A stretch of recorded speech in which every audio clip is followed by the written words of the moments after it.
ವೈದ್ಯರ ನಿರ್ಲಕ್ಷ್ಯಕ್ಕೆ ನವಜಾತ ಶಿಶುವಿಗೆ ಜನ್ಮ ನೀಡಿದ ತಾಯಿ ಸಾವನ್ನಪ್ಪಿರುವ ಘಟನೆ ಚಿತ್ರದುರ್ಗದ ಸರ್ಕಾರಿ ಆಸ್ಪತ್ರೆಯಲ್ಲಿ ನಡೆದಿದೆ. ಚಿತ್ರದುರ್ಗ ಜಿಲ್ಲೆಯ ಚಳ್ಳಕೆರೆ ತಾಲೂಕಿನ ಬೊಮ್ಮನಕುಂಟೆ ಗ್ರಾಮದ ಶಿಲ್ಪಾ ಅವರನ್ನ 3ನೇ ಹೆರಿಗೆಗಾಗಿ ಚಿತ್ರದುರ್ಗ ಸರ್ಕಾರಿ ಆಸ್ಪತ್ರೆಗೆ ದಾಖಲಿಸಲಾಗಿತ್ತು. ಆದರೆ ರಾತ್ರಿ ಪಾಳಿಯಲ್ಲಿ ಕರ್ತವ್ಯದಲ್ಲಿದ್ದ ವೈದ್ಯರು ಸಮರ್ಪಕ ಚಿಕಿತ್ಸೆ ನೀಡದ ಕಾರಣ ಶಿಲ್ಪಾ ಸಾವನ್ನಪ್ಪಿದ್ದಾಳೆ ಎಂದು ಮೃತಳ ಸಂಬಂಧಿಕರು ಆರೋಪಿಸಿದ್ದಾರೆ. ಘಟನೆ ನಂತರ ಆಸ್ಪತ್ರೆ ಆವರಣದಲ್ಲಿ ಸಂಬಂಧಿಕರ ಆಕ್ರಂದನ ಮುಗಿಲು ಮುಟ್ಟಿತ್ತು.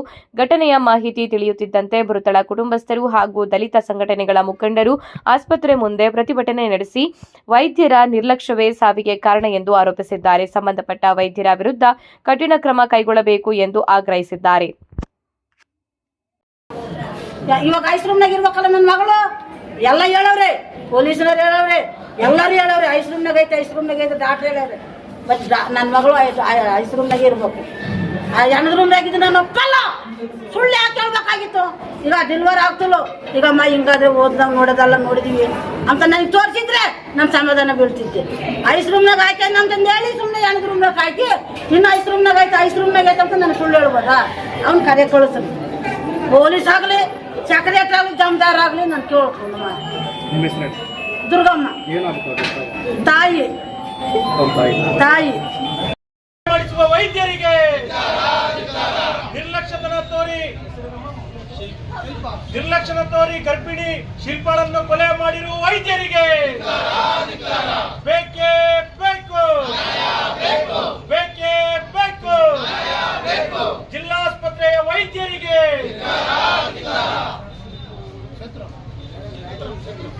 ಡಾಕ್ಟರ್ ಸೇತುರಾಮ್ ಅವರಿಗೆ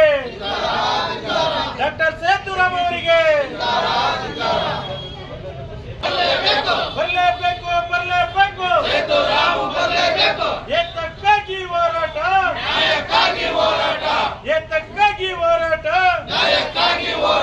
ಅಮಾಯಕ ಜೀವಗಳನ್ನು ಬಲಿ ಪಡೆಯುತ್ತಿರುವ ಚಿತ್ರದುರ್ಗ ಜಿಲ್ಲಾಸ್ಪತ್ರೆಗೆ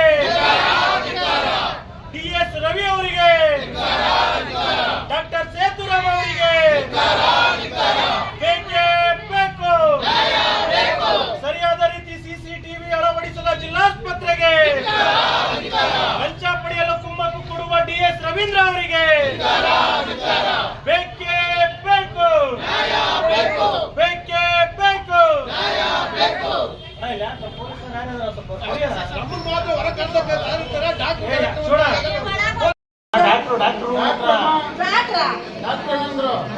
ಮಾಡಲ್ಲ ಮಾಡಲ್ಲ ಅಂತಂದು ನೋವು ಬಂದಾಗ ನಾವು ಮಾಡ್ಕ ನಾನು ಬರಲ್ಲ. ಇಲ್ಲ ಸರ್, ಕಾನೂನು ಪ್ರಕಾರ ನೀವು ತಗೋಬೇಕು ಸರ್.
ತಗೊಂಡೋಗ ಅದ್ರಾಗ ಹಾಕ್ಯವ್ರೆ ಲಂಚದ ಬದುಕಿನ ಸುಳ ಮಕ್ಕಳು. ಬರ್ರೆ ನನ್ನ ಮಗಳನ್ನ ಕೊಡ್ರಿ, ನಾನು ಅಲ್ಲಿ ಬಾಕ್ ಹಾಕದೆ ಯಾವ ನನಗೇನು ನ್ಯಾಯ ಮಾಡ್ಕೊಡ್ತಾನೆ ಕೊಡ್ಬೇಕು. ಅಲ್ಲಿ ಹಾಕ್ತಿ ಕೊಡ್ಕೊಂಡು ಈ ಕಾಂಬು ಇದ್ರಾಗ ಒಬ್ರು ಕೊಡ್ಕೊಂಡು ನ್ಯಾಯ ನನ್ನ ಮಗಳು ತಂದು ಕೊಡ್ತಾನೆ ಸುಳ ಮಗ. ಅವ್ನು ಡೆಲಿವರಿ ಮಾಡಿದ್ರೆ ಇದೆಲ್ಲ ಯಾಕಿತ್ತು ಸುಳ ಮಗ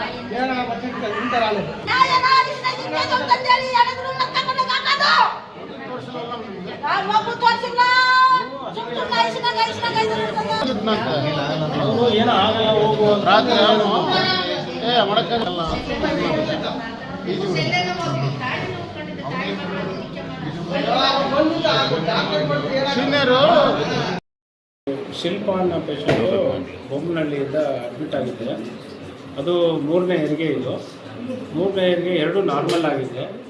ಅದು ಸ್ವಲ್ಪ ಅವಧಿ ಮೀರಿ 4 ದಿವಸ ಆದ ನಂತರ ಇದು ಪೇಷಂಟ್ ಬಂದಿದ್ದಾರೆ, ಅಡ್ಮಿಟ್ ಮಾಡ್ಕೊಂಡಿದ್ದಾರೆ. ನಿನ್ನೆ ಅಂದರೆ ಇವತ್ತು ರಾತ್ರಿ ಏನು 11 ಗಂಟೆ ಸಮಯದಲ್ಲಿ ಅದು ARM ಅಂತ ಮಾಡ್ತೀವಿ, ಅಂದರೆ ಅದನ್ನು ಮೆಂಬ್ರೇನ್ಸ್ನ ರಪ್ಚರ್ ಮಾಡಿ ನೀರು ತೆಗೆದಿದ್ದಾರೆ.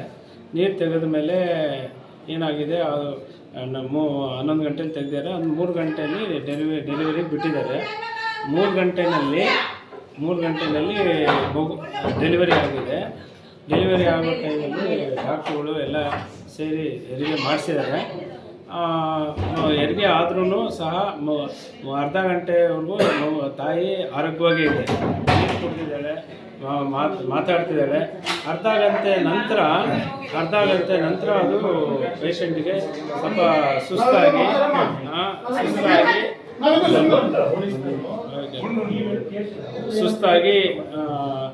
ಆಮೇಲೆ ಇಮಿಡಿಯೇಟಾಗಿ ಆಕ್ಸಿಜನ್ ಎಲ್ಲ ಕೊಟ್ಟು ಆಕ್ಸಿಜನ್ ICUಗೆ ಶಿಫ್ಟ್ ಮಾಡಿ ಎಲ್ಲ ಡಾಕ್ಟರ್ಗಳು ಟ್ರೈ ಮಾಡಿದ್ದಾರೆ. ಇದು ಅನ್ಎಕ್ಸ್ಪ್ಲೈನ್ಡ್ ಆಗಿ ಅಥವಾ ಇದು ಸಡನ್ನಾಗಿ ಡೆತ್ ಆಗಿರೋದ್ರಿಂದ ಇಲ್ಲಿ ಯಾವುದು ಎಮರೇಜ್ ಆಗಿದ್ದರೆ ಏನಾದರೂ ನಾವು ಮಾಡಿ ರಕ್ತ ಹಾಕಿ ಏನಾದರೂ ಮಾಡಿ ಅದನ್ನು ಬದುಕಿಸೋ ವ್ಯವಸ್ಥೆ ಆಗ್ತಾಯಿತ್ತು. ಸಡನ್ನಾಗಿ ಇದು ವಿತಿನ್ ಹಾಫ್ ಆನ್ ಅವರಲ್ಲಿ ಅದು ಯಾವುದು ಕಾರಣಗಳು ಅಷ್ಟರೊಳಗೆ ತಾಯಿ ಅನ್ಕಾನ್ಷಿಯಸ್ ಆಗಿ ಉಸಿರಾಟದ ಸಮಸ್ಯೆ ಆಗಿ ಆಕ್ಸಿಜನ್ ಕೊರತೆಯಿಂದಾಗಿ ತಾಯಿ ತೀರ್ಕೊಂಡಿದೆ.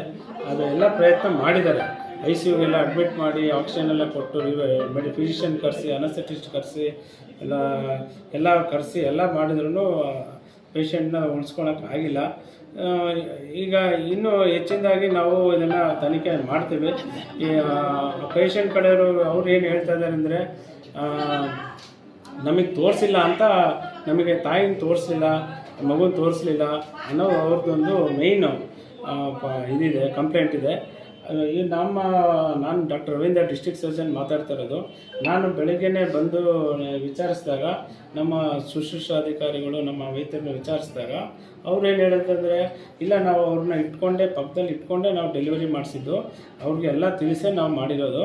ಅದು ವಿತಿನ್ ಹಾಫ್ ಆನ್ ಅವರಲ್ಲಿ ಇದು ಡೆಲಿವರಿ ಅದು ಉಸಿರಾಟಕ್ಕೆ ಸಮಸ್ಯೆ ಆಗಿ ಅದು ತೊಂದರೆ ಆದಾಗ ಅವ್ರನ್ನ ನಾವು ಹೊರಗೆ ಹೋಗಿ ಅಂತ ಹೇಳಿದ್ದು ಸಹಜ ಅಂತ ಹೇಳಿದ್ದಾರೆ.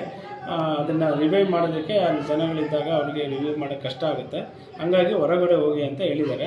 ಮತ್ತು ಎಲ್ಲ ಅವ್ರ ಅಕ್ಕ ಪಕ್ಕದಲ್ಲಿ ಇಟ್ಕೊಂಡೇ ಡೆಲಿವರಿ ಮಾಡಿಸಿರೋದು.